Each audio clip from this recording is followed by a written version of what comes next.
The Gilded Serpent was silent. In this hidden restaurant for New York's most dangerous men, the quiet was absolute. Everyone watched Table 1, the domain of Kieran Thorne, the undisputed ruler of the East Coast underworld. His power was so complete, a single glance could erase a person from existence. But right now, his 7-year-old daughter was screaming. The sound was a raw nerve that paralyzed the entire room. 17 psychologists had failed over 5 years. Nannies fled. His beautiful fiancée, Vivian Ashford, was making it worse, her sharp nails digging into the child's arm. Then a waitress moved. She wore old shoes and a stained apron. Her eyes held the deep shadows of someone who knew true suffering. She did not plead or bow. She did something that stopped the most feared man in the city cold and changed the course of their lives forever. But no one knew this waitress held a secret. It was a secret tied to Kieran Thorne's criminal empire, one that could either save them or burn everything to the ground. If this story of revenge and redemption intrigues you, hit the like button and share it. Subscribe so you do not miss what comes next. This story will teach you that your darkest days do not define your destiny. It will show you that one moment of courage can rewrite your entire life, and that the people society overlooks are often the strongest among us. Before we see what she did, we must go back a few hours. We need to understand who Cassandra Mora was. A shift at the Gilded Serpent was a tightrope walk over a pit of vipers. For Cass, it was another night of dodging unwanted hands and carrying overpriced food, all while ignoring the contempt of powerful men. She tugged at her worn apron. She had to finish this shift. Her landlord, Mr. Novak, gave her an ultimatum. If the rent was not paid by Friday, she and her brother would be on the street. Cassandra Morrow was not born for this life. 18 years ago, when she was 10, her world was bright. Her father, Thomas Morrow, was an honorable police officer who refused to kneel to the city's criminals. One night, he rejected a huge bribe from a powerful gang. 3 days later, they found his body in an alley with 3 bullets in his chest. Cass can still hear her mother's shriek when the police arrived. She remembers her mother falling, clutching her father's coat for 3 days straight. 3 months later, her mother's heart gave out. The doctors called it bad health. Cass knew it was a broken heart. At 10 years old, Cassandra became an orphan, responsible for her 1-year-old brother, Theo, at St. Matthew's Orphanage. Those years were a nightmare. Cass shielded Theo from bullies and abusive caretakers who used leather belts to teach lessons. She once suffered 2 broken ribs for smuggling bread to her brother. She was thrown into a dark cellar for 3 days for speaking up. But she never let them see her cry. She learned to bury her tears and read people to survive in a world that wanted her gone. Now, at 28, Cass thought she had escaped that hell. But fate was not done with her. Theo, the brother she had always protected, was diagnosed with a critical heart defect. He needed an operation that cost $250,000. The insurance covered nothing. For 8 years, Cass worked like a machine at 3 jobs: waitress by day, dishwasher by night, hospital cleaner on weekends. She scraped together $80,000. Then, 6 months ago, the man she planned to marry disappeared with all of it. He left only a note on her pillow. "Sorry, business is business." Cass did not weep when she found the note. Tears were a luxury she had forgotten.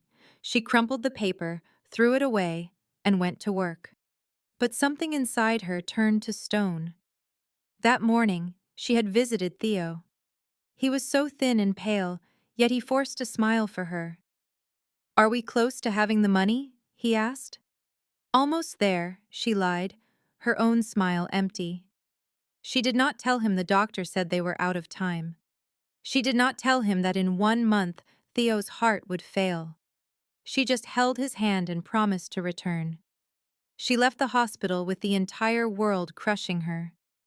And now, she stood in a restaurant full of killers, watching a little girl scream from a pain no one else could see. while a beautiful woman dug her nails into that child's arm. She saw the most powerful man in New York standing there, helpless to save his own daughter. And something inside her broke open. 18 years protecting Theo had taught her one rule: act now, feel fear later. She did not think about getting fired. She did not think about the danger. She only saw a child in pain, and she knew what she had to do. Cass grabbed a heavy linen napkin from a server's station. She asked for no permission. She walked directly to the lighting panel by the kitchen and turned the lights down by half. The room softened into shadows. A few men looked up, annoyed, but said nothing. Here, questions could get you killed. Then Cass walked straight to table 1. "Get away from her," Vivian snapped. Cass ignored her. She ignored the stare of Kieran Thorne, a man who could end her life with a nod. She knelt on the floor beside the screaming, thrashing child. She did not touch Maisie. She did not speak. She just took the napkin and draped it over her own head, making a small white tent. Then she sat cross-legged, perfectly still in the center of the chaos. The whole restaurant held its breath. No one knew what was happening. Vivian stared, too stunned to speak. Kieran Thorne stood like a statue, his gray eyes locked on the strange waitress. Then, a miracle occurred. Maisie's screaming slowed. Her thrashing stopped. Her eyes, wide and tear-filled, focused on the woman under the white cloth. The bizarre image cut through her panic. Her mind was no longer trapped by the noise and light. Cass lifted a corner of the cloth. She did not smile. She just raised 3 fingers, then 2, then 1. Then she vanished back inside her tent. Maisie blinked. The room was quieter. The lights were dimmer. The scary woman with the sharp nails was gone. A stranger was on the floor, safe inside a little house. She was not a threat. Maisie crawled forward slowly, like a cautious kitten. Kieran Thorne, a man familiar with blood and begging, found himself holding his breath as his daughter moved toward a waitress. Maisie stopped at the tent. Her little hand trembled as she lifted the cloth. Cass looked out. In a whisper only Maisie could hear, she said, "Sometimes the world is too loud, is it not? It is okay. Everyone is allowed to hide." Maisie's bottom lip trembled. She nodded, a small gesture that held a universe of trust. "I have a secret base," Cass whispered, opening the napkin wider. "In here, there is no noise." Maisie crawled inside. The entire restaurant watched the daughter of the most feared man on the East Coast disappear under a napkin with a poor waitress. For 30 seconds, there was only the sound of Maisie's quiet breathing and Cass's pounding heart. Inside the tent, Maisie looked at Cass with calm, wet eyes. She said nothing. She did not have to. For the first time in a very long time, she felt safe. Cass gently lowered the cloth. Maisie sat beside her, breathing evenly. Cass stood up, brushed off her apron, and met Kieran Thorne's gaze. She did not look away. Her voice was calm, but her heart beat like a drum. "She has sensory processing disorder." The crashing sound overloaded her nervous system. A simple touch felt like a burn on her skin. She needed a moment to recover. Then Cass turned to face Vivian. The beautiful woman's face was red with a mix of anger and shame. Her fingernails still held faint traces of Maisie's skin. Cass looked directly into her eyes and spoke in a cold, clear voice. "And you never grab a child who is panicking. That only teaches them that safety is something they must fight for." Without waiting for a reply, Cass turned and walked toward the kitchen. Her back was straight. Her steps were confident. She did not look back. The silence in the room lasted for another 5 seconds. Then, from across the restaurant, someone began to clap. Just one person, and then a second. The applause stopped when Vivian shot them an icy stare. But it was too late. In front of the most powerful people in New York's criminal world, a waitress in worn shoes had succeeded where experts had failed. The balance of power at table 1 had changed. Kieran Thorne could not look away from his daughter. Normally, after an episode like that, Maisie would shut down for days. She would not eat, she would not talk, and she would not let anyone touch her. The doctors described it as a recovery phase. Kieran considered it a living hell, watching his daughter become a breathing statue while he could do nothing. But this time, Maisie was eating pasta. She carefully spun each piece on her fork, lifted it to her mouth and chewed. She even pointed at a painting and whispered to the old cloth doll she never let go of. This was a miracle. There was no other explanation. Over 5 years, 17 nannies, 9 psychologists, and countless specialists had all failed. Yet a waitress in ruined shoes had managed this in 30 seconds with a napkin. Kieran looked over at Vivian. She was typing furiously on her phone, no doubt trying to manage the story before it could get out. Her perfect face was now ugly with rage and humiliation. Her precious control had been shattered by an unknown waitress in front of everyone. Kieran said, "Nothing to Vivian." He gestured for Pritchard, the restaurant manager, who was hiding in the corner like a mouse. "Who is that waitress?" Kieran's voice was low, like a distant storm. Pritchard swallowed hard. "Just a temporary hire, sir. Cassandra Morrow. She has only worked here for 3 months. I deeply apologize for her rudeness. I will fire her at once for speaking to your guest in that manner." Kieran tilted his head slightly. The small movement was enough to make the color disappear from the manager's face. "If you fire her," Kieran said slowly, his words landing like heavy stones, "I will buy this building, and then I will throw you onto the street before the sun comes up. And you know I am not joking." Pritchard nearly fell. "Yes, sir. I understand perfectly. Bring her to the back VIP room after we have finished our meal." Pritchard nodded again and again, like a doll on a string, and hurried away. The meal continued in a tense silence.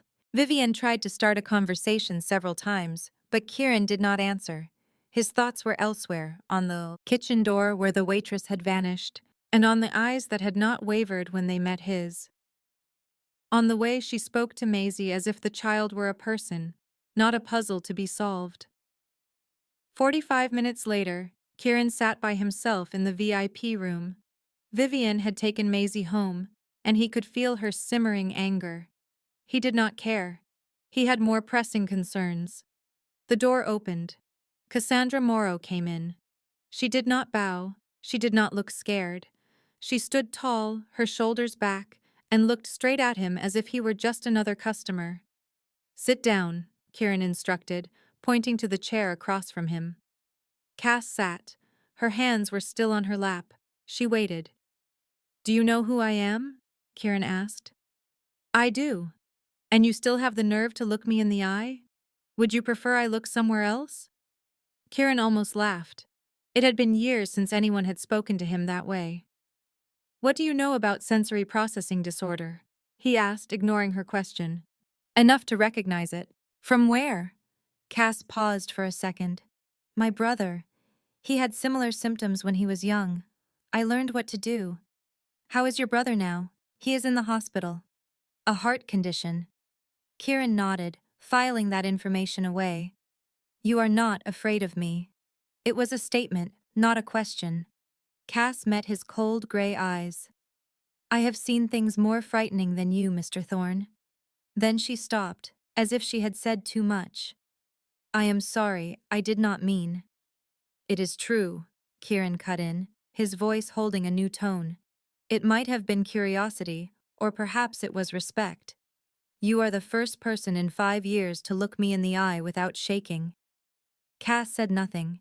She simply waited, as if she had all the time in the world while sitting with the most feared killer on the East Coast. Kieran watched her for another moment. The worn shoes, the stained apron, the eyes that held the shadows of someone who had seen too much pain. But there was no weakness in them, only resilience. "I have a proposition for you," Kieran finally said. "But not tonight. You will be contacted." Cass got up. "May I go now?" "You may." She walked to the door, but she paused before opening it. "Your daughter," Cass said, her back still to him. "She is not broken. She just feels the world in a different way. Do not let anyone tell you otherwise." Then she left, leaving Kieran Thorne alone in the room, feeling for the first time in a very long time a small ray of light in the darkness that had become his life. 3 days after their meeting, Kieran Thorne sat in his office in Thorne Tower, the skyscraper he owned in Manhattan. From the 63rd floor, the city below looked like a giant game board. But today, his attention was on the thick file on his desk. Declan Byrne, Kieran's most trusted man, stood opposite him.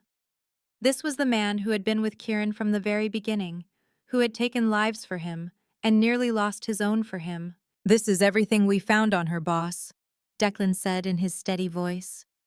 Kieran opened the file. The first page showed a picture of Cassandra Morrow. It was not an employee photo, but a candid image of her leaving a hospital. Her shoulders were slumped with fatigue, but her walk was still determined. He started to read. With each page he turned, his expression grew colder, but it was not from anger. It was from a feeling he thought he could no longer have. Father. Thomas Morrow, police officer, murdered when Cassandra was 10. The case was officially unsolved. But Kieran knew the truth. He knew exactly who was responsible for that murder. Salvatore Vega. The name made Kieran clench his jaw. Vega was his greatest enemy in the underworld, a snake who had tried to destroy the Thorne Empire many times. And 18 years ago, Vega had ordered the killing of an honest cop for refusing a bribe. That cop was Cassandra's father. Kieran continued reading. Mother, Sarah Morrow, died of a heart attack 3 months after her husband passed. Her childhood was spent at St. Matthew's Orphanage. The file noted many instances of violence but offered no specifics. Medical records showed Cassandra Morrow had been in the hospital 3 times in 7 years there for different injuries. Broken ribs, severe bruises, and a minor head injury. Kieran had seen many awful things in his life. He had done many awful things.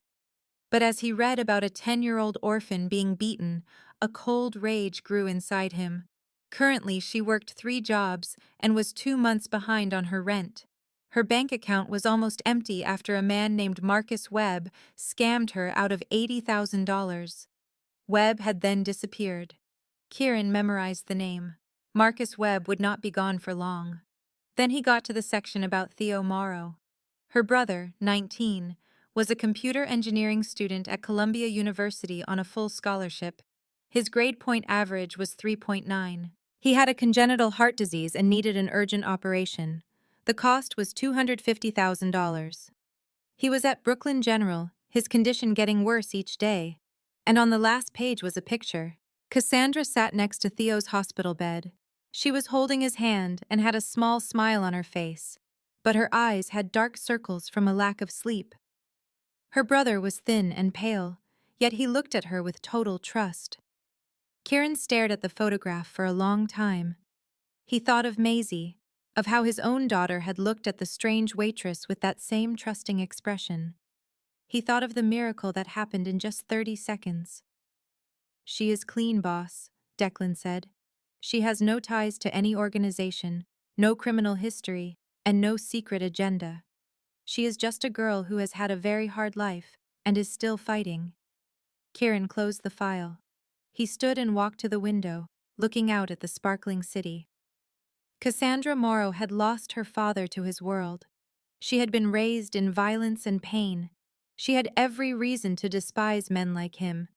Yet she came to the Gilded Serpent every day, serving powerful men she must have hated, just to earn money to save her brother. It was pure survival. Kieran respected that. "Arrange a meeting," he said, not turning from the window. "Declan, get her. I am making her an offer that is impossible to refuse." 2 days later, Cassandra Morrow was in the lobby of Thorne Tower. She fought to hide her awe. A call had come the night before from a blocked number. A cold male voice spoke a single sentence. "Mr. Thorne will see you. A car is coming for you at 10 in the morning." Then he was gone. It was a summons, not an invitation. Now she stood inside a skyscraper she had only seen in pictures. The lobby chandelier alone was worth more than her entire life's work. A man in a dark suit led her to a private elevator. It climbed to the 63rd floor. When the doors slid open, Cass entered the penthouse and fought to conceal her shock. The residence was bigger than her entire apartment building. Glass walls revealed a complete view of Manhattan. The decor was minimal, but every object screamed of immense wealth. A painting on the wall was likely worth more than what Theo needed for his surgery. Kieran Thorne was at the window, his back to her. He had on a black shirt with the sleeves pushed up. A long scar traced a path from his wrist to his elbow. He turned. His gray eyes examined her like she was a business deal. "Sit down," he commanded, pointing to a black leather sofa. Cass sat with a straight back, her hands flat on her knees. She met his gaze directly. "I will be direct," Kieran said, taking a seat across from her. "I have a proposal. You will hear all of it before you answer." Cass gave a slight nod and waited. "My daughter Maisie requires a person who can understand her. Over 5 years, I have employed 17 nannies. Every one of them quit. I hired 9 psychologists with credentials longer than my arm. None achieved what you did in 30 seconds." She remained silent, just listening. "I am offering you a position as Maisie's live-in caregiver. The salary is $20,000 a month. All of your expenses will be covered. You will have a private room, a car, and whatever else you require." Cass felt the air leave her lungs. $20,000 a month was 10 times what she made working 3 jobs. But she understood that men like him gave nothing for free. "What is the catch?" she asked plainly. Kieran observed her, a flicker of something in his expression. "Maybe it was respect. I will cover the entire cost of your brother's operation. $250,000. The money will be at the hospital tomorrow if you accept." The world seemed to stop for Cass. She could not get a breath. Her mind went blank. $250,000.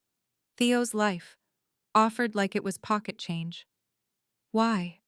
Her voice was a rough whisper. "You have no idea who I am. You do not owe me anything. Why do this?" "Because for 5 years, nobody has treated my daughter like a child. They saw her as a puzzle to be solved, a thing that was broken. You were the first to get on the floor with her and tell her it was fine to hide." Kieran rose and moved to the window. "I am not a decent man, Cassandra. I have done things that would sicken you, but for Maisie, I will pay any amount." Cass stared at his back, her mind reeling. "But there is more," she stated. "You mentioned conditions." Kieran faced her again. For the first time, she saw a trace of uncertainty on his face. "My world demands certain appearances," he said with deliberation. "My council consists of old men. They think power requires a stable family. They are pushing me to marry Vivian Ashford to secure an alliance. But I do not trust her." Cass said nothing. "I need to investigate Vivian without arousing suspicion. For that, I require an excuse not to marry her." He looked directly at her. "To the council and to the world, you will be my wife." "What?" Cass shot to her feet. "A paper marriage. It is not real. You will have your own space, your own freedom. I will not touch you. But to everyone else, you are Mrs. Thorne." "You are crazy," Cass said, backing away. "I cannot play the part of a mob boss's wife. That is not my life." 6 months, Kieran stated. "Only 6 months. When it is over, if you choose to go, I will provide enough money for a new life. $1 million, plus your saved salary. You and your brother will be secure forever." Cass paced. This was insane. She could not accept. Her father was murdered by men like him. She had vowed to stay away from their world. But then she pictured Theo. She saw the hope in his eyes. She heard the doctor's warning that they were out of time. She heard the beat of the heart monitor, counting down the seconds. "What happens if someone learns the truth?" she asked, her voice thin. "I will protect you," Kieran said, moving toward her. "Nobody harms what belongs to me. Once you sign the contract, you belong to me." Cass looked into his steel eyes. She thought of her father, who died rather than submit. She thought of her mother, who died from a broken heart. And she thought of Theo, who needed a miracle she could not provide. To save the people you love, sometimes you must walk into the fire. I will do it, Cass said, her voice surprisingly firm. I agree. 3 days after signing the document, Cassandra Morrow arrived at Thorn Tower. She carried a single small suitcase holding all her possessions. The case looked pitiful in a bedroom that was 3 times the size of her old apartment. Her new room was in the east wing. It had a view of the Hudson River. The private bathroom had a marble tub larger than her previous bed. The walk-in closet was completely empty. Cass opened her suitcase and looked at her few worn clothes. She gave a short, humorless laugh. Everything she owned would not even fill one drawer. A maid named Helena knocked and asked if she required anything. Cass was speechless. She had never had help. She had never seen gold faucets or a bed with 1,000-count silk sheets. She thanked Helena and said she was fine. Then she shut the door and sat on the bed, trying to steady her breathing. She was in the heart of danger now. There was no escape. That afternoon, Declan showed her the penthouse. It had 12 rooms, a gym, a private theater, and a library. There was also a rooftop garden with a pool overlooking the city. Maisie's room was in the west wing, far from her own. Declan paused at a white door with painted flowers. She is in there, he warned. She dislikes strangers, noise, and being touched. Most days, she acts like she is alone. Cass nodded. The boss expects a lot from you, Declan said, his gaze hard. Do not fail him. He left her standing before the white door. She took a breath and eased it open. Maisie's room was a fairy tale. The walls were pale blue with white clouds. A castle-shaped bed stood draped in soft fabric. Shelves were heavy with books and dolls. But Maisie was not in the bed. She was huddled in the room's dimmest corner, holding a worn doll and staring at nothing. Cass said nothing to her. She did not approach. Instead, she went to the opposite corner, about 4 meters away. She sat on the floor, took out a ball of yarn and 2 needles from her bag, and began to knit. The soft clicking of the needles filled the silence. Cass never looked at Maisie. She did not expect anything. She just knitted, as if it was the most natural thing to do. 18 years with Theo had taught her that wounded children do not need loud promises or sudden hugs. They have been let down too many times. They need someone patient enough to wait. They need someone wise enough not to push. They need someone who proves they will not leave. So Cass did not speak to Maisie that first day. She simply knitted in her corner from 3 until 6 in the evening. A maid came for Maisie, who stood and left without a single glance at Cass. But Cass was not discouraged. She knew this would take time. She could be patient. The next day, Cass sat in the same spot and knitted again. Maisie ignored her. The third day was no different. On the fourth day, Cass saw that Maisie had shifted about half a meter closer. The strategy was working. On the fifth day, Cass intentionally let the ball of yarn fall. It rolled across the wooden floor and came to a stop at Maisie's feet. The little girl looked from the yarn to Cass and back again. A full minute passed, then another. Finally, Maisie reached down, picked up the yarn, and carried it back to Cass. Thank you, Cass said gently, avoiding direct eye contact. Do you want to learn? Maisie did not speak, but she sat down on the floor next to Cass. That was the beginning. In the second week, something shifted in a way Cass never could have imagined. After Maisie sat with her that first time, the girl started coming to the playroom earlier each day, almost as if she were waiting. Cass never changed her routine. She would arrive, settle in her usual spot, and begin knitting with her yarn. She never pushed Maisie to speak. She did not ask about her sleep or her meals, like the nannies before her must have.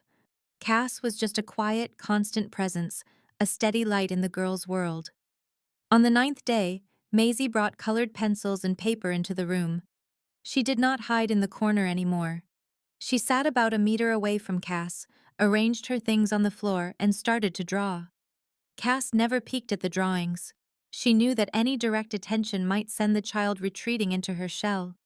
She just kept knitting, giving Maisie her space, but staying near. For hours they sat in that shared silence, filled only with the scrape of pencils on paper and the soft click of her needles. There was no music and no conversation, only the quiet company of two souls learning to trust. On the 11th day, Cass paused her work, needing to fix a mistake in her knitting. She heard the soft sound of footsteps and looked up. Maisie stood before her, holding a drawing with both hands, her eyes staring at the floor. Cass said nothing. She simply waited. Maisie held the paper out to her. Cass gently took the drawing. It was simple, made with a child's hand, but its meaning was devastatingly clear.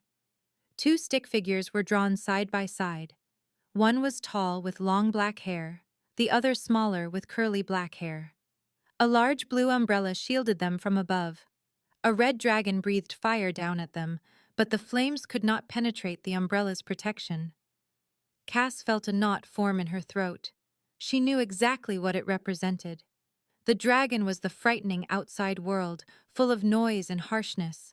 The umbrella was their quiet space, a safe place the noise could not reach. Cass pointed to the figures and asked softly, "Who is this?" even though she already knew the answer. Maisie was quiet for a very long time. Then, in a voice so faint, Cass had to lean in, she spoke. "Me," she whispered, pointing to the small figure. Then she moved her finger to the taller one. "Sister." The word felt like a blade to Cass's heart, but in the most wonderful way. It was the first time Maisie had given her a name. Not nanny, not waitress. Sister. "I love this drawing," Cass said, her voice shaking just a little. "Can I keep it?" Maisie gave a small nod, then went back to her spot and continued to draw. But this time, she sat closer, so close that their shoulders were almost touching. Cass realized she had broken through a wall that had stood for 5 years. She had no idea that someone was watching from the doorway. Kieran Thorne had returned home early. He was on his way to his office when he paused at his daughter's playroom. He stood unseen, observing through the open door. He saw his daughter, who had not spoken to a living person in 2 years, give her drawing to a stranger. And he heard the word sister from lips that had been silent for so long. Something inside his chest, a part of him he thought had died with Elena, began to move again. After that day, Kieran Thorne started coming home earlier. He stopped working until midnight and no longer ate his meals alone. Instead, he would arrive at 6 in the evening and sit for dinner with Cass and Maisie. The first few meals were quiet. Kieran did not know how to talk to his daughter, and Maisie was not used to her father being there.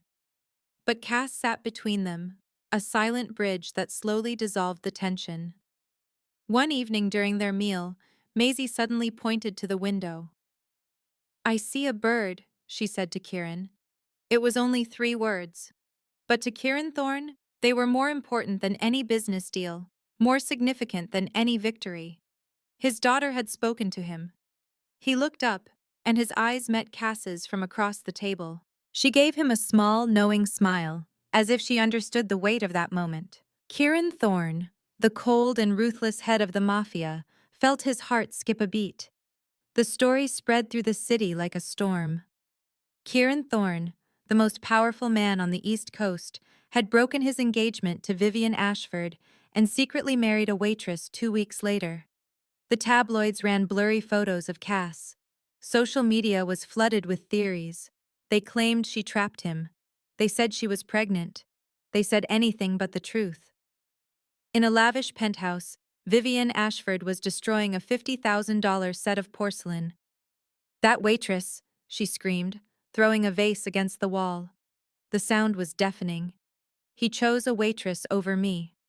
Rhett Calloway, a tall man in a black suit, stood perfectly still in the corner. He did not react to her fury. He was accustomed to her outbursts. He knew her anger was not about rejection. It was about the failure of a 3-year plan. "Calm down, Tessa," Rhett said. using her real name. Vivienne Ashford spun around, her green eyes blazing with danger. But she did not protest the use of her true name. In this room, there was no need for masks. Vivienne Ashford was a fiction, a character created 10 years ago. Her documents were flawless forgeries, her family history a complete invention. The woman in the room was Tessa Brennan, a master con artist who had ruined 5 other wealthy men before targeting Kieran. She was not working alone. Her boss was Salvatore Vega, Kieran Thorne's greatest enemy. The mission was simple. Tessa would marry Kieran, earn his trust, and then feed information to Vega to tear down the Thorne empire. Kieran's death was supposed to be the final step, after his assets were hers. But a simple waitress had destroyed everything. The plan has not changed, Rhett stated calmly. Vega still wants Thorne eliminated.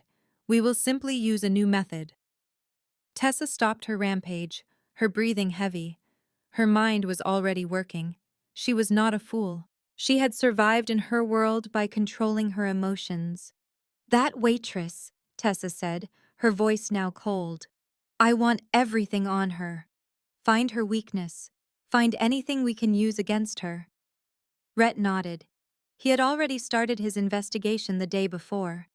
2 weeks later, Cass was told she had to attend a charity gala as Mrs. Thorne. Kieran arranged for a stylist to bring dozens of designer dresses to the penthouse. Cass stared at her reflection in the mirror, wearing a black gown that cost more than she used to make in 5 months. She felt like she was looking at a stranger. At the party, Cass felt like she was surrounded by sharks. Women dripping with jewels gave her cold looks from behind polite smiles. Men in expensive suits watched her with open curiosity. She was an outsider, and everyone there made sure she knew it.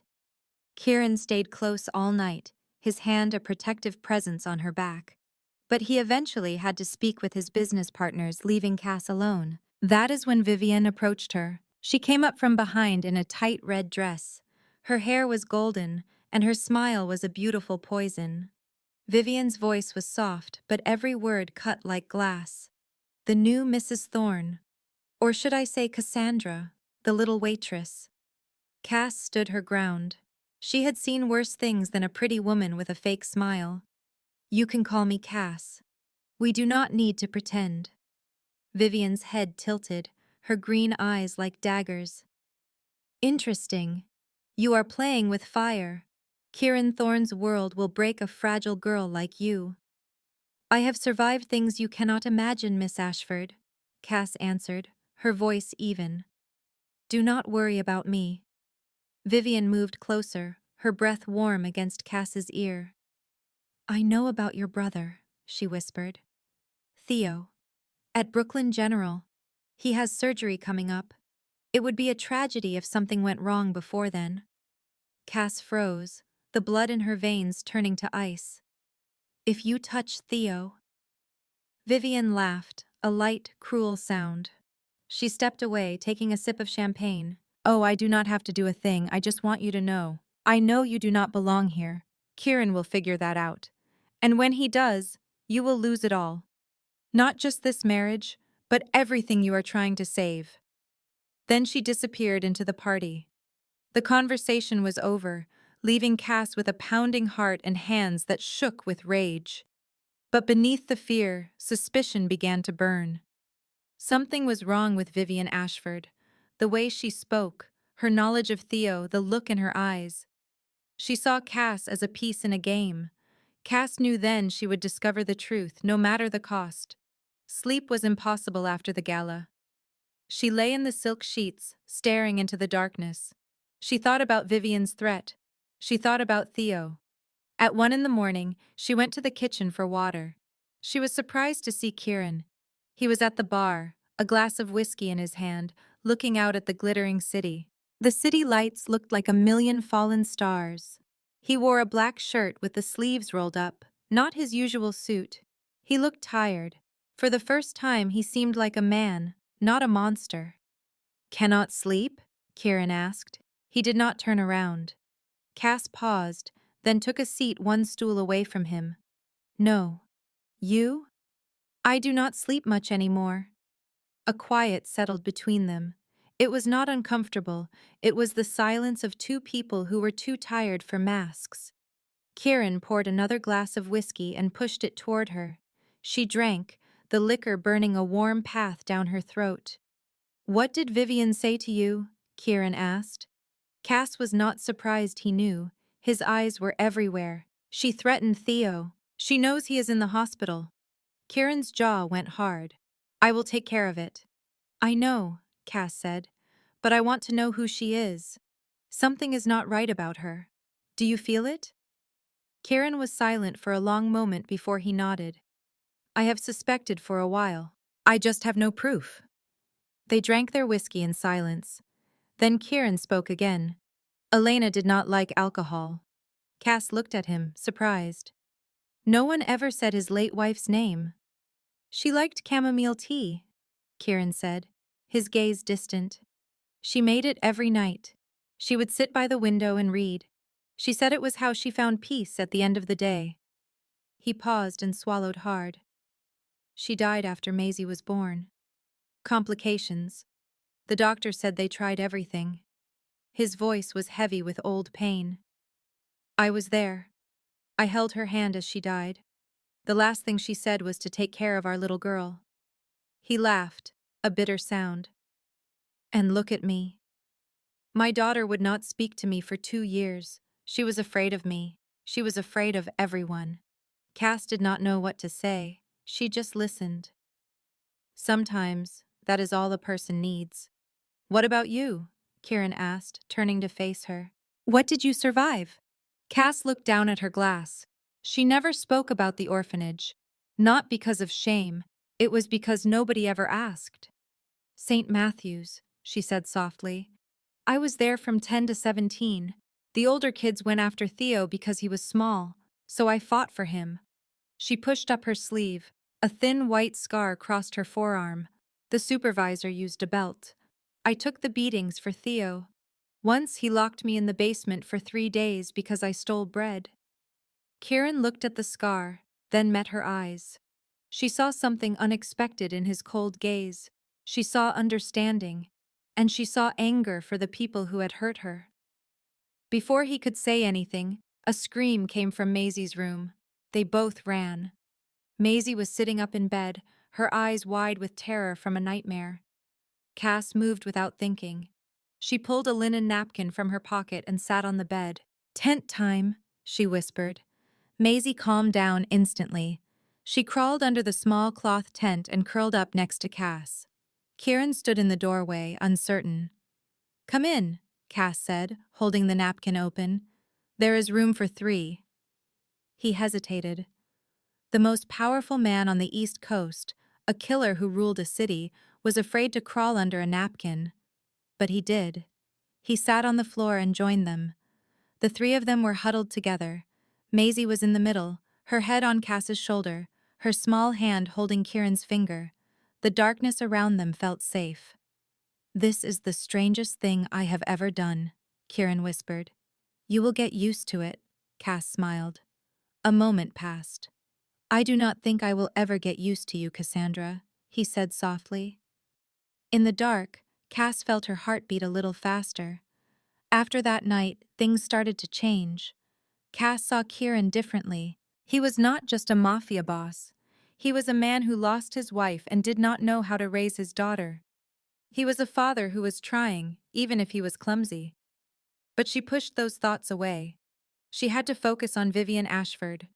In the weeks that followed, Cass paid attention to small things. She heard Vivian speaking Spanish on the phone when she thought she was alone. She saw how Vivian looked at Kieran, not with love, but with cold ambition.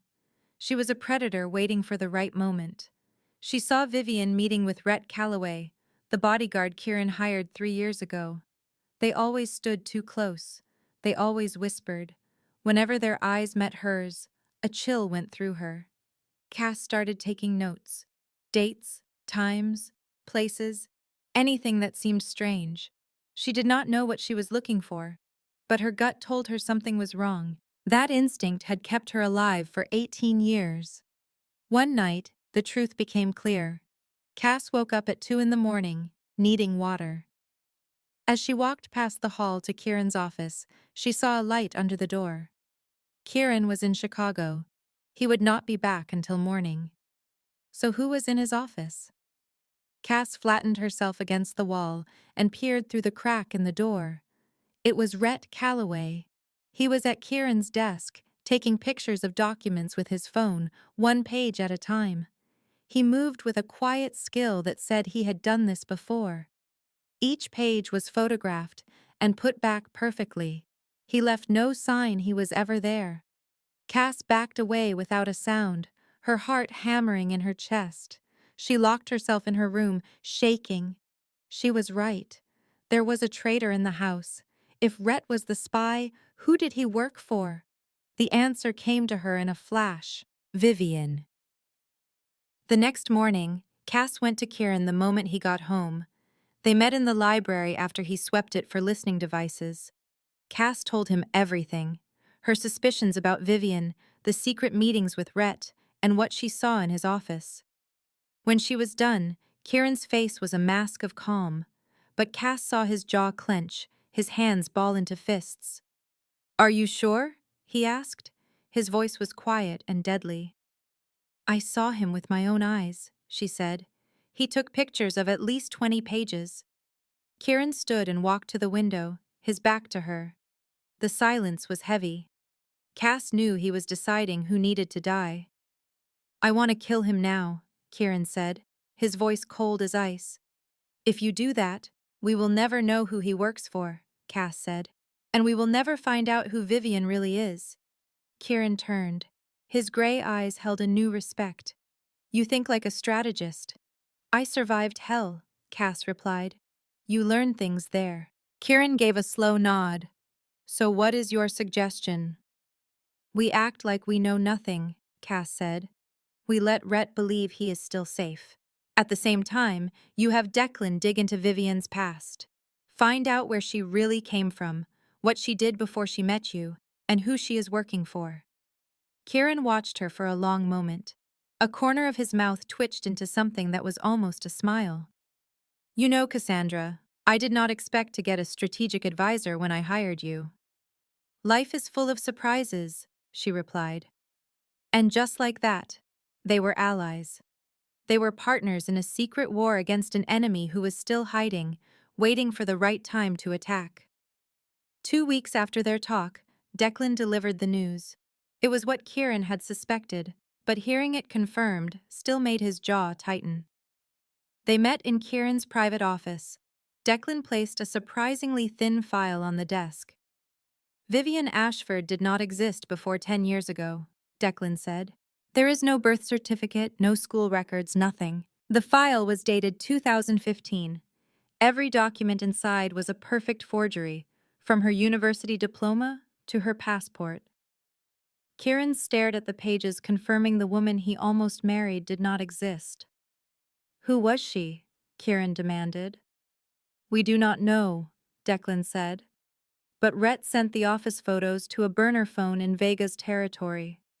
The name Salvatore Vega cast a chill over the room. He was the enemy Kieran had pursued for a decade, the man who murdered Cassandra's father. And for 3 years, Vega had a spy living in Kieran's own home. "Find her real name," Kieran commanded. "Find out what she was doing before she met me, and find out what Vega is planning." Declan left, neither man aware that their enemy knew they were getting close. That afternoon, Cass took Maisie to Central Park. The girl had not wanted to leave the apartment since Cass arrived. This was a fragile step forward. Maisie held Cass's hand while they walked. 2 bodyguards kept a respectful distance, near enough to intervene, but far enough to give them space. They found a stone bench by a pond where Maisie watched the ducks. For the first time, Cass saw the girl smile. It was just a tiny lift at the corners of her mouth, but it was genuine. "I like the blue one," Maisie whispered. "Me too," Cass answered, feeling a warmth spread through her chest. After 10 more minutes of peace, Cass checked the time. "We should head back before your dad starts to worry." They stood up and walked to the park's exit. Everything felt safe until they stepped off the curb. The sound came first, an engine screaming. A black car with no plates was speeding directly toward them. Before her mind could even process the threat, Cass's instincts took over. She pulled Maisie into her arms and threw them both sideways, hitting the hard pavement. The car roared past, missing them by less than a foot. The rush of air whipped Cass's hair as brakes squealed and people shouted. The bodyguards drew their weapons and ran, but the vehicle was already lost in the flow of traffic. Cass lay on the sidewalk, trembling as she held Maisie. The little girl was crying, but silently, with tears streaming down her face. It was a terrible kind of progress. She had learned to suffer fear without completely shutting down. "It is okay," Cass whispered, her own terror rising. "I have you. You are safe."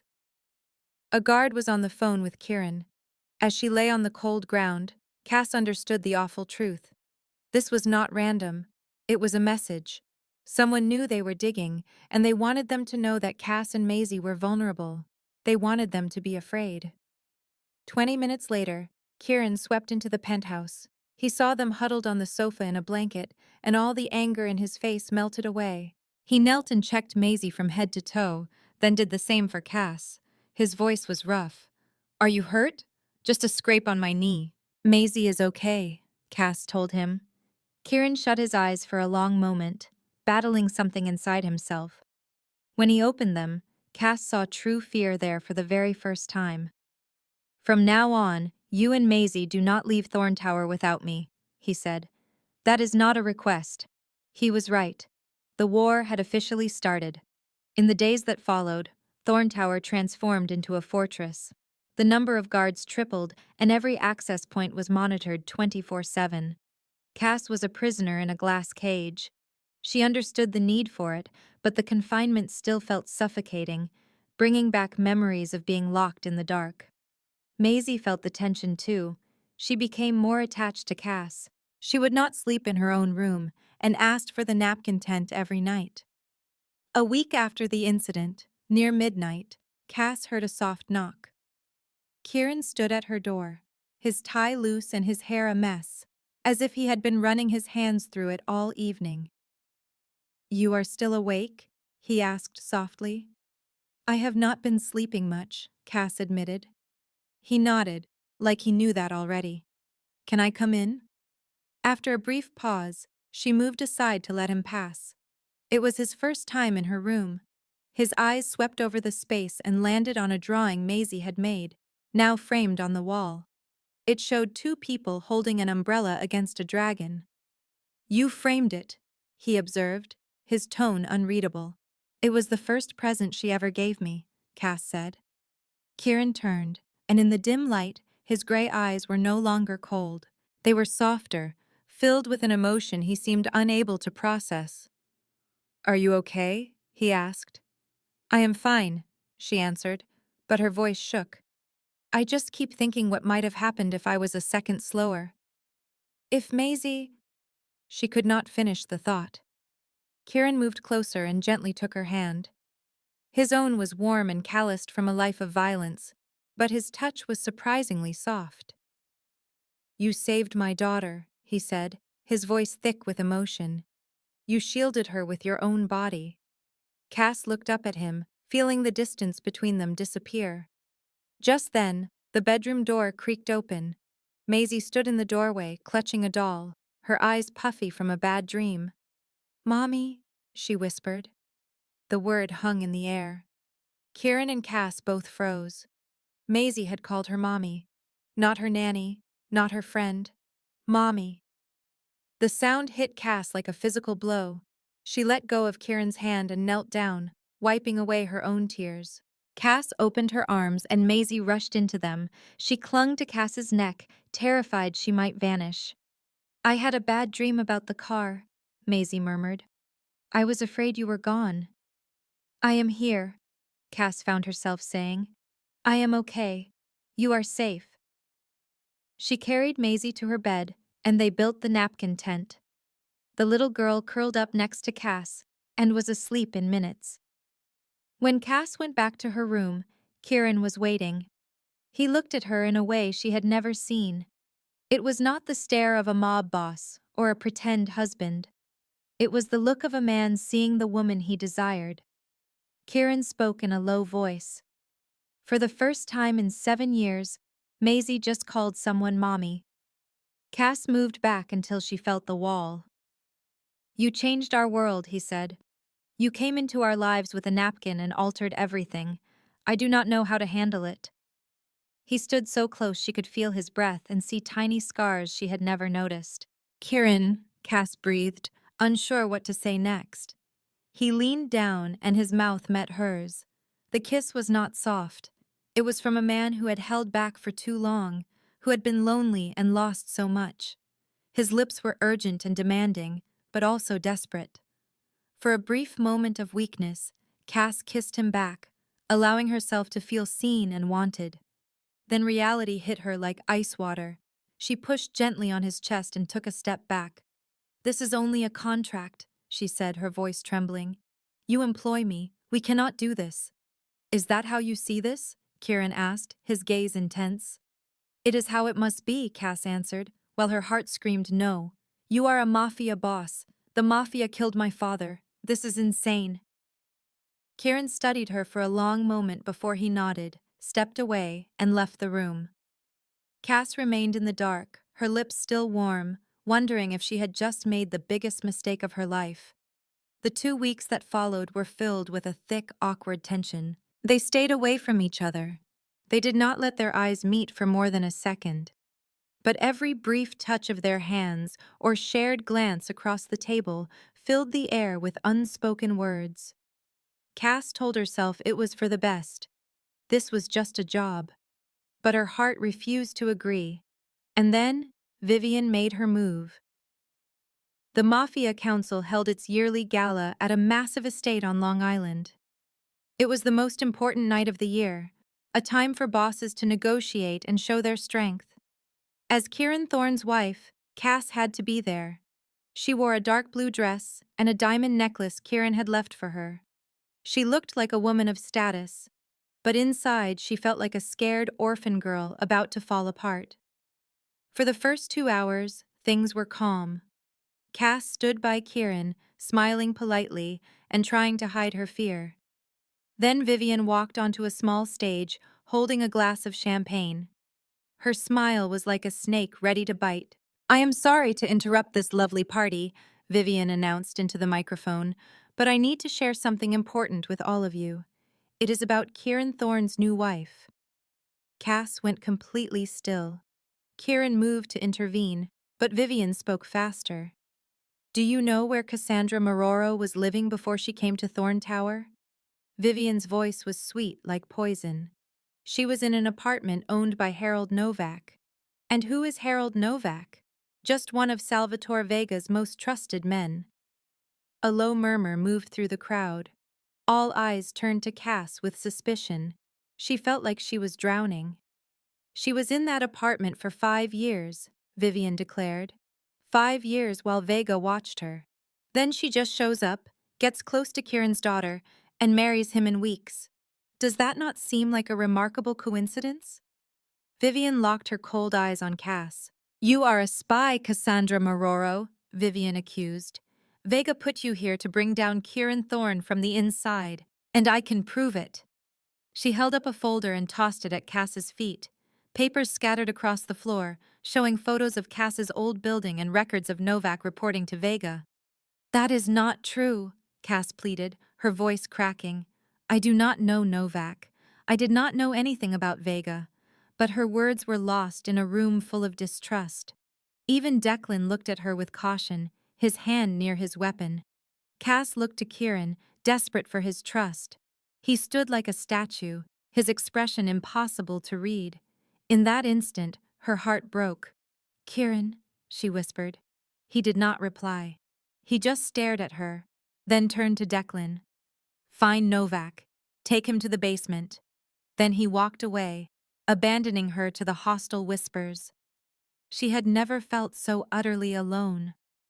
3 hours later, Harold Novak was kneeling on the basement floor, bleeding.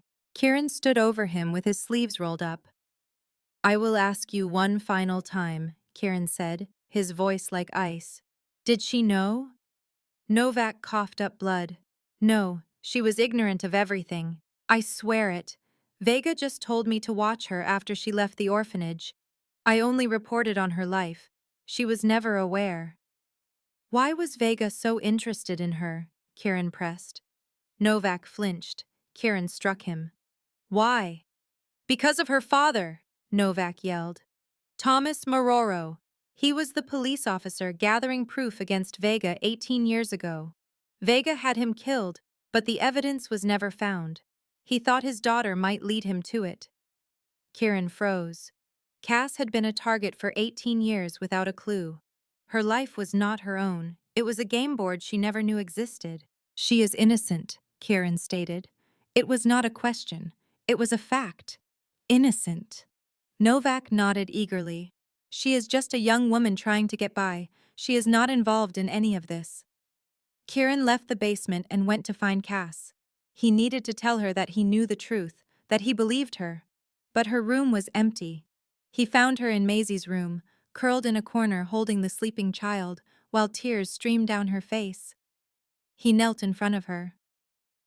I know what happened, Kieran said softly. You are innocent.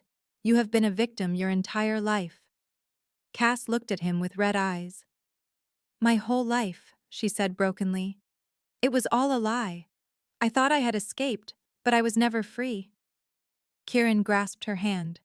I will destroy Vega's entire world for what he did to you. I promise. After that evening, Kieran's protection of Cass became total. He increased her security and refused to let her leave his side. One meeting, however, was unavoidable. The Council of Bosses called an emergency meeting in Chicago about Vivian's claims. If Kieran was a no-show, it would look like an admission of guilt. He had to attend. The morning he left, Kieran watched Cass reading a story to Maisie. When Cass looked up, she saw the deep worry in his eyes. I will return as quickly as I can, he said. Declan is staying here with you and Maisie. Do not leave the penthouse. Cass simply nodded. We will be okay. Kieran paused, then leaned down to kiss Maisie's forehead. The girl hugged his neck. He then looked at Cass, and she thought he was about to kiss her. Instead, he just gave her shoulder a firm squeeze and left. She watched the elevator doors close with a strange, heavy feeling in her chest. The rest of the evening felt normal. Cass gave Maisie dinner and read her a story. Maisie was asleep by 8 o'clock. Cass sat with her for a time, then went to her own room. She did not realize those were her final moments of peace. At 10 o'clock at night, the security at Thorn Tower died. The lights went out, the cameras went dark, the locks opened. It all happened in 3 seconds. Cass jumped to her feet when the darkness hit. Her instincts screamed that something was wrong. She raced for Maisie's room, but the elevator doors slid open first. 5 men in black with their faces hidden rushed into the penthouse. Vivian followed them in a red dress, a cruel smile on her face. Good evening, Mrs. Thorne, Vivian purred. Or should I say Cassandra, the little orphan. Cass backed away, searching for a weapon. How did you get past security? Vivian just laughed. You should thank Rhett for that. He has always been on our side. He took down the entire system for us. Declan is a problem, but he is in the basement with a few dead bodies. Cass's world stopped. Not Declan. 2 men grabbed her. She fought back, kicking and scratching, but they easily overpowered her. They shoved a gag in her mouth and tied her hands. Get the child, Vivian ordered, gesturing to Maisie's room. Cass screamed against the gag, struggling helplessly as a man went into the little girl's room and dragged her out. Maisie woke up screaming, a terrified, piercing sound. She thrashed and fought, but the man's grip was like iron. Make her stop, Vivian hissed, covering her ears. She pulled a syringe from her purse and threw it to Rhett, who emerged from the shadows. Put her to sleep. He moved toward Maisie with the needle. Cass fought harder, trying to warn them, trying to do anything. She could not let them harm that child. Wait, Vivian said, holding up a hand.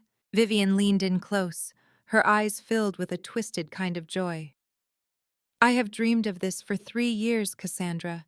3 years playing the part of Kieran Thorne's lover just to ruin him.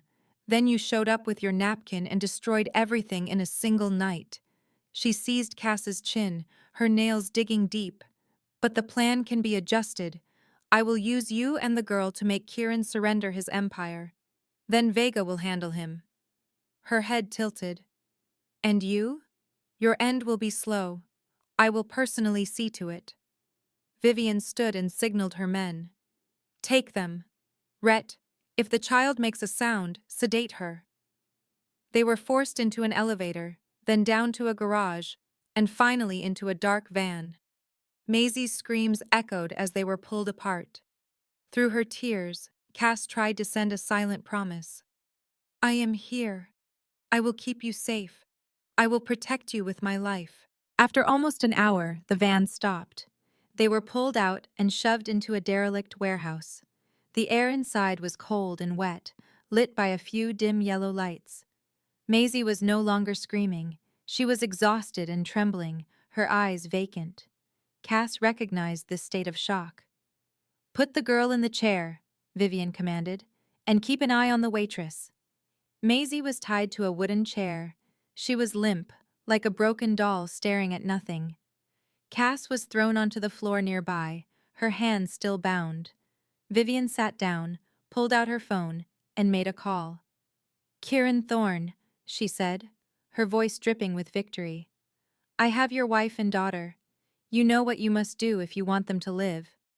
She ended the call and smiled at Cass. Now we see if he loves you enough to lose everything. Cass stared at Maisie's empty gaze and made a vow to get her out of there. Time stretched into a long, unending nightmare. Cass had no idea how long they had been there. An hour, maybe more. She knew she had to find a way out soon. She scanned the room, a former factory office, taking in every detail. A large table held bottles of liquor, a heavy crystal ashtray, and a silver Zippo lighter. An old brass telescope stood against the far wall. Vivian was in the corner on her phone, arranging the transfer of assets. Rhett was the guard, but his attention was on his own phone. Another man stood by the door. Then Cass saw Maisie. The little girl was no longer staring blankly.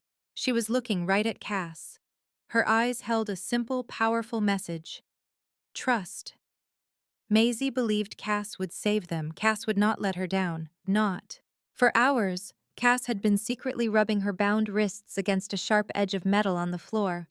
The rope was nearly worn through. She just needed the right moment to break free. She looked toward the table near Maisie and gave a small nod. Beneath it, Cass had seen a small red button, likely an old emergency alarm.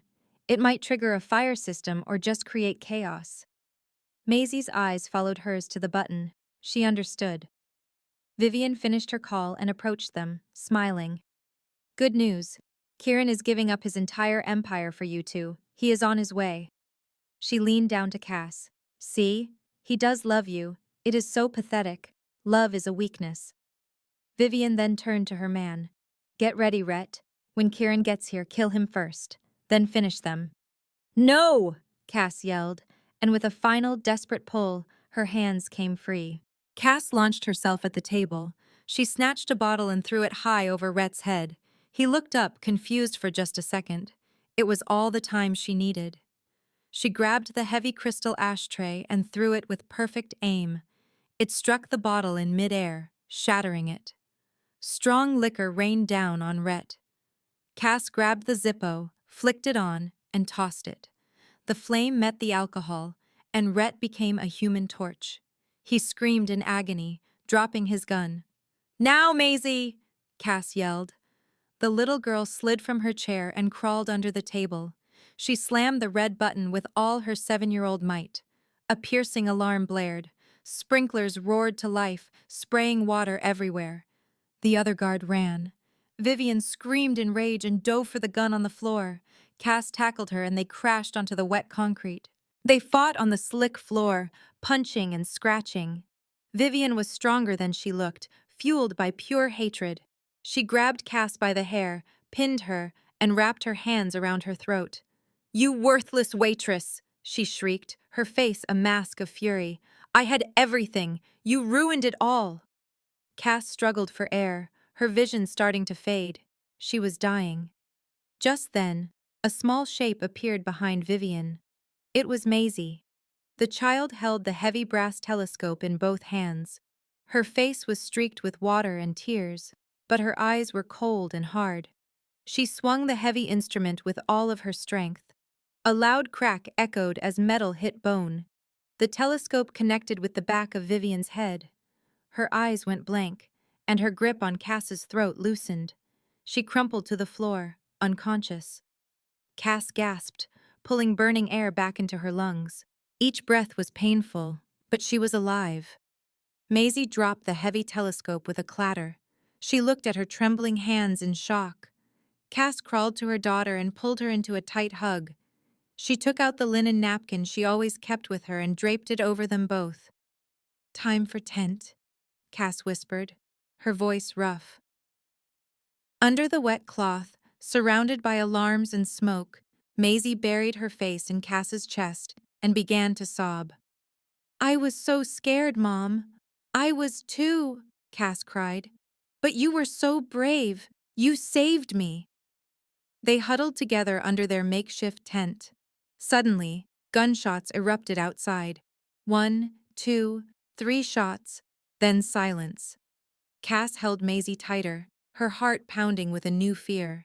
She had no idea if help or more danger was coming. She knew only that she had to protect Maisie. The warehouse door flew open with a violent crash. Cass braced herself.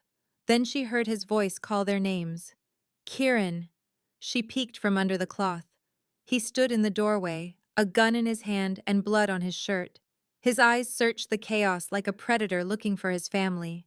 Declan and other guards followed, securing Rhett and the unconscious Vivian. But Kieran only had eyes for the two figures huddled in the corner.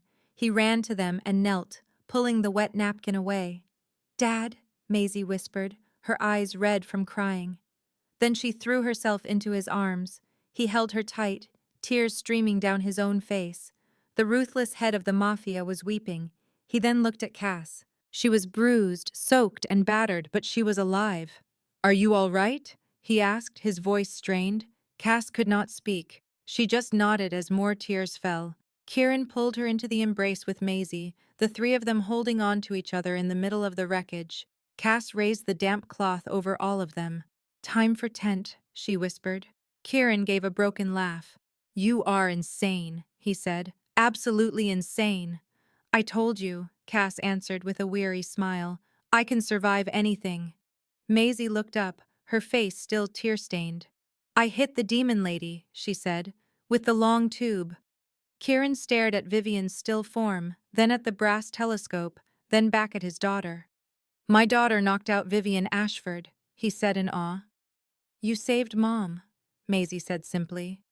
Kieran looked back at Cass, his gray eyes saying everything that words could not. "It is over," Kieran said, holding them close. "It is finally over." And for the first time, Cass let herself believe him. The criminal world does not use public courts or defense attorneys. Their justice is delivered in a dark room below an old hotel in Brooklyn, where a council of bosses decided the fate of Vivian Ashford, whose real name was Tessa Brennan. They brought her in wearing cuffs, her face bruised where Maisie's telescope had hit her. The arrogance was gone from her eyes, replaced with the terror of someone who knows there is no escape. The evidence was presented piece by piece: the fake identity, the link to Vega, the plot to kidnap and murder. Each charge was another nail pounded into her coffin. Vivian argued and tried to bargain. No one cared. Betrayal was an unforgivable sin. The council's vote was final. They stripped Tessa Brennan of everything. Marked as a traitor, she was exiled from the United States forever. Death awaited her if she ever came back. A private jet left her in Brazil with nothing. 10 months later, reports confirmed her arrest in Sao Paulo for fraud. Her sentence was 25 years in a hellish prison. Justice, though slow, was served. Rhett Calloway died from his burns 3 days after his arrest. He never talked, but Kieran didn't need him to. He knew who was to blame. 2 weeks later, Kieran gathered his forces to declare war. Salvatore Vega had gone too far. He put a spy in their home and nearly killed Kieran's family. 18 years ago, he murdered Cassandra's father. It was time to end it. They struck on a moonless night. Kieran led the assault with Declan and 50 men. They overran Vega's New Jersey fortress, a place considered untouchable. That belief was a mistake. The battle was a storm of bullets that lasted 45 minutes. When the sun rose, Kieran Thorne stood victorious. Salvatore Vega lay dead with 3 bullets in his chest, an echo of the fate he gave Thomas Marrow. Cass was not there. She waited at home with Maisie, consumed by worry. Kieran returned at dawn, bruised and blood-stained, but alive. She clung to him. "It's over," he breathed. "Vega is dead. Your father has been avenged." Cass was silent. She only wept, releasing 18 years of held-back tears. She cried for her lost parents and for the 10-year-old girl left with nothing. She cried because someone had finally fought for them. Before leaving, Kieran gave her an old ledger. He said Marcus Webb had been found. All $80,000 he had stolen was returned. Webb would never be a problem again. Kieran's voice left no room for doubt. The last ghost from her past was gone. A week later, Kieran summoned the council. He was not there to pass judgment, but to declare a new future. "I am finished with illegal operations," he stated to the powerful bosses. "The Thorne Empire will now be a legitimate enterprise. Real estate, investments, charity, no more drugs, weapons, or bloodshed." The room became still. Men exchanged nervous glances. One old boss stood, his face flushed. "Thorne, you cannot do this. It will make us all weak." "I can," Kieran interrupted, his voice like ice. "And I am. Anyone who agrees can stay and work with me. Anyone who disagrees can leave now." He scanned the room, his gray eyes a clear threat. "But remember, Vega also thought he could oppose me." Nobody moved. Nobody spoke. And that is how Kieran Thorne started to build a new legacy. He built it not with violence, but with choices made for the people he loved. 2 months had passed since Vega's fall. Cass had known 2 months of peace for the first time in her 28 years. No more dangers hiding in the dark. No enemies tracking her. Vivian was in a Brazilian cell. Vega was buried. Thorne Tower finally felt safe, like a real home. And that was why Cass knew she had to leave. She stood in her room over a small open suitcase, folding her clothes. She left the expensive dresses Kieran bought for her. She only packed what was hers: her old, worn clothes, the tattered napkin, and Maisie's first drawing. It showed 2 stick people protecting a dragon under an umbrella. The contract was finished. It had been over for a long time. 6 months had gone by, twice the agreed time, and Cass had no reason to be there. The threat was gone. Kieran no longer needed a fake wife for the council. Maisie was doing so much better. She deserved a real tutor, someone with degrees and training, not an orphan girl with just a GED and street smarts. Cass had to go. If she stayed even one more day, she knew she would lose the strength to leave. "You hired a moving company," Declan said.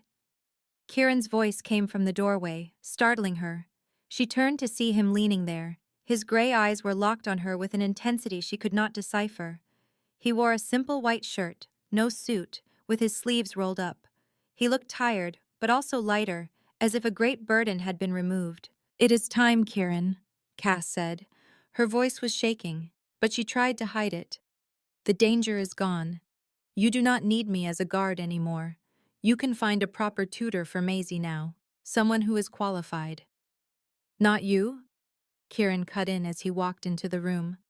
"Not the woman who saved my daughter's life? Not the one who taught her how to trust people again? Not the one who threw herself in front of a speeding car to protect her? Not the one who fought off Vivian with just a bottle to keep her safe?" Cass looked away, unable to face him. "It was a business deal. You needed a stable front. I needed the money for Theo. The deal is done." The contract was for 6 months, Kieran said, stepping closer. You have been here for almost a year. I have stayed too long, Cass replied, grabbing her suitcase. I will move back to Queens and finish my nursing courses. It is what is best. She tried to move past him, but he blocked her way. He took the suitcase from her and placed it on the floor. I got rid of the old council, he said. Cass froze, shocked. What? The ones who cared only about image? He asked. The men who saw Maisie as a mistake to be hidden. They are gone. I am rebuilding everything. Everything will be legal, clean. I want to focus on what really matters. He took a folded paper from his pocket. Maisie made this today. Cass took it, her hands trembling. She opened it to see a child's drawing. It was messy, but it broke her heart. 3 stick figures stood side by side. The tallest had short black hair. A shorter one had long black hair. The smallest one had curly black hair. A big blue umbrella shielded them all. But above them was not a dragon. It was a bright yellow sun. Underneath, in the shaky letters of an 8-year-old, Maisie wrote one word. Family. Tears streamed down Cass's face. Kieran, I cannot. People will gossip. They will call me a gold digger, just like Vivian, the waitress who trapped the crime boss. Let them gossip, Kieran said. He moved closer and cupped her face in his hands, his thumbs wiping away her tears. Let them gossip while we build a life. I do not care what anyone thinks, Cass. I only care that this house was empty before you came. I only care that my daughter never called any woman mom for 7 years until you. I only care that you are the first person I want to see every single morning. His voice dropped, thick with emotion he had hidden for so long. If you walk out that door, the light in this house goes out too, Cass. And I do not think I can survive in the darkness again. Cass met his gray eyes. They were no longer cold and hard. They were filled with desperate sincerity. She thought of every reason to leave. Their pasts, their different worlds, the judgment of others. Then she thought of Maisie calling her mom. She thought of their blanket forts, and the way she always felt safe with Kieran. She thought of the home she never had, which was finally hers to claim. I do not want the light to go out, she whispered. Kieran leaned down and kissed her. It was not a rushed kiss. It was slow and deep, a silent vow. It was the kiss of a man, offering his soul and asking her to keep it. When they broke apart, their foreheads rested together. Do not leave, Kieran whispered. Stay here. With me. With Maisie. With our family. Cass glanced at the drawing in her hand. 3 figures under one umbrella. She knew her answer. Okay, she said softly. I will stay. 5 years later, the cover of Forbes magazine showed a new legacy. Kieran and Cassandra Thorne, transforming autism advocacy. The photo showed a smiling family of 3 in front of their new therapy center. Their hands were linked together. But Cass was not looking at the magazine. She stood on the balcony of their beach house in the Hamptons. She watched the blue ocean sparkle under the sun. She listened to the waves and felt the cool breeze. Her world was completely different now. She and Kieran had married in a small private ceremony. 3 years ago, she had officially adopted Maisie, making their bond unbreakable in the eyes of the world. She had also started the Morrow Thorne Foundation, a charity helping children who struggled with sensory disorders and other conditions. The door opened, and a 12-year-old girl stepped out with headphones on her ears and a bright smile. Maisie had grown so much.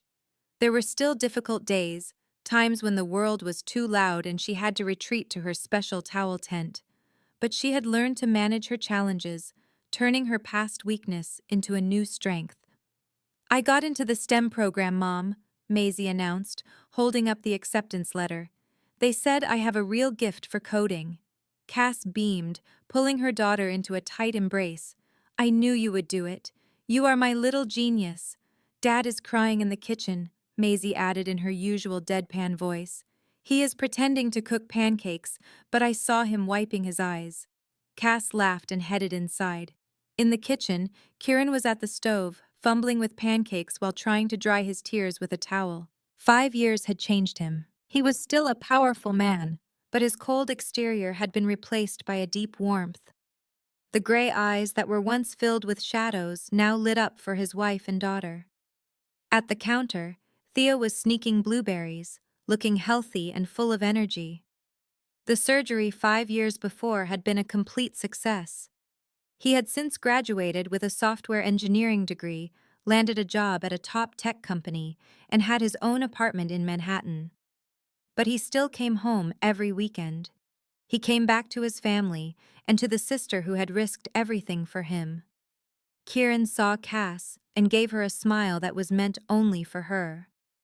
"She got in," he said, his voice thick with emotion. "Our daughter got into the STEM program."